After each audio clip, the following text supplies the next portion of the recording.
There's money leaving your account right now for something you haven't touched in over a year. You don't know the exact amount. You've never consciously decided to keep paying it. And it's probably not just one thing. The average American has 12 forgotten subscriptions quietly draining over $900 a year while they sleep. I want to tell you about my friend Marcus. Marcus is sharp. He budgets his groceries, meal preps on Sundays, knows exactly what his rent and utilities cost. He felt pretty good about his finances. Then one afternoon, his partner asked, "Hey, what's this $14.99 charge from Adobe?"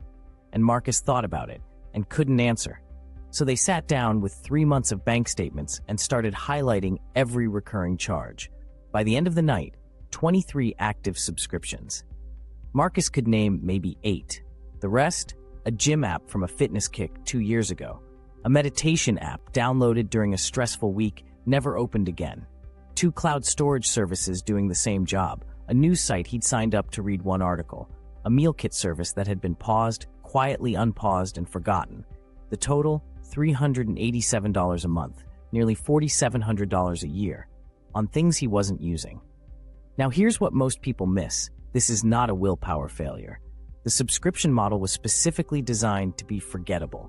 These systems were engineered by very smart people at very well-funded companies to extract money automatically, quietly, and indefinitely. Think about how subscriptions are sold. You sign up during a free trial, no friction, no commitment feeling, your card is just on file just in case. The trial ends, the charge starts, and because it's $9.99, it doesn't feel alarming enough to cancel. Pricing psychology research shows that charges under $10 per month are processed by our brains as essentially free.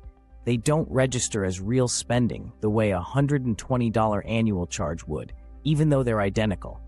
That's not an accident, that's the design. This is subscription creep. It doesn't arrive all at once. One $6.99 here, one $12.99 there, until you have a subscription portfolio that costs more than your electricity bill. Here's the data that should genuinely alarm you. A 2022 C+R research study found that consumers underestimate their monthly subscription spending by an average of 197%. People guessed $86 a month. The actual average was $290. And that study is a few years old now. The number of subscription services available has exploded since. Streaming, software, fitness, food delivery, gaming, news, cloud storage, productivity tools, newsletters, boxes at your door. The ecosystem is enormous and still growing. So what did Marcus actually do once he had that list? He sorted everything into 3 columns. Column 1, use it regularly, adds real value. Column 2, barely use it, but might. Column 3, forgotten or redundant. Column 3 got canceled that night. No debate, no, maybe someday. Gone. That alone saved $180 a month. Column 2 got a 30-day test. No active use in the next month. It's out. Then, and this next part is the move I'd actually steal, they moved all subscription charges to one dedicated card. One card, one purpose. Every month, that card statement became their subscription audit. One page, everything visible, nothing buried in grocery and gas noise. Subscription containerization. It's one of the simplest things you can do to maintain visibility over recurring charges. 3 months later, Marcus had cut from $387 down to $94. Netflix, Spotify, cloud backup, one professional tool he genuinely needed for work. Everything else, gone. That's $293 freed up every single month. $3,516 a year. He put half toward his emergency fund and the other half into an index fund. That $146 a month invested at a historical average return of around 7% annually. After 20 years, that's roughly $76,000.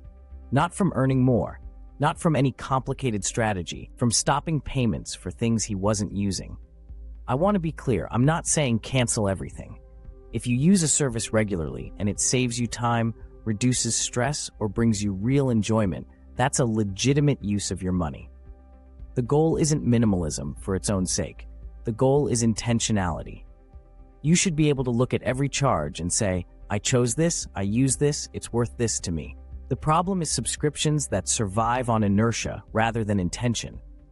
You keep them not because they're valuable, but because canceling feels like a hassle and the charge is small enough to ignore. That's exactly where the creep lives. Here's your action step, completely doable in the next 60 minutes. Pull up your last 2 or 3 bank and credit card statements. Find every recurring charge. Write them all in one place. Then ask 3 questions about each one. Have I used this in the last 30 days? Would I notice if it disappeared tomorrow?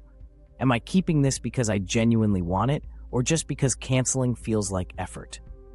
Anything that fails those questions, cancel today, not someday. Most cancellations take under 5 minutes. And if a company makes it genuinely hard to cancel, that tells you everything you need to know about how they view you as a customer. Quick note before I wrap up. This video is for educational purposes only and does not constitute financial advice. For significant changes to your spending or investment strategy, speak with a qualified financial advisor who can look at your full picture. But the subscription audit? You don't need an advisor for that. You need 60 minutes and honest answers to 3 questions. Marcus did it in 1 evening. His partner found $387 they didn't know they had. No raise required. No real sacrifice. They weren't giving up things they loved, just stopping payments for things they'd forgotten existed. Your subscriptions are supposed to serve your life, not drain it quietly in the background. Go find out what you're actually paying for. The number will probably surprise you, and freeing it up will definitely relieve you.